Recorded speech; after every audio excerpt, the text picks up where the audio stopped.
বলিউডের খ্যাতিমান দম্পতিদের মধ্যে অন্যতম শাহরুখ খান ও গৌরী খান। সিনেমা জগতে জনপ্রিয় হওয়ার আগেই বিয়ের পর্ব সেরে নেন বলিউড বাদশা।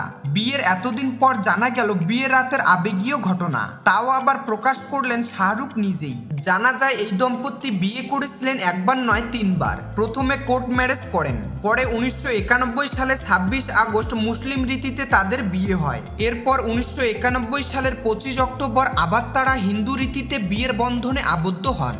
বিয়ের বহু বছর পর শাহরুখ জানালেন বিয়ের প্রথম রাত মোটেও ভালো অভিজ্ঞতা ছিল না। সে কথা মনে করে শাহরুখ এখনো চোখের জল ফেলেন। তখন শাহরুখ খান দিল আশনা হ্যায় ছবির শুটিং করছিলেন। সে ছবিতে ছিলেন হেমা মালিনী। বিয়ের দিন ছুটি নিয়েছিলেন শাহরুখ, তবু শুটিং সেটে যান তিনি। সেখানে গিয়ে শাহরুখ খান দেখেন হেমা মালিনী আসেননি। রাত 2টা পর্যন্ত সেটেই ছিলেন শাহরুখ। গৌরী খানকে বসিয়ে গিয়েছিলেন শুটিং সেটের মেকআপ রুমের একটি চেয়ারে। ফিরে এসে শাহরুখ দেখেন গৌরী ঘুমিয়ে পড়েছেন। দেখে কেঁদে ফেলেছিলেন শাহরুখ খান।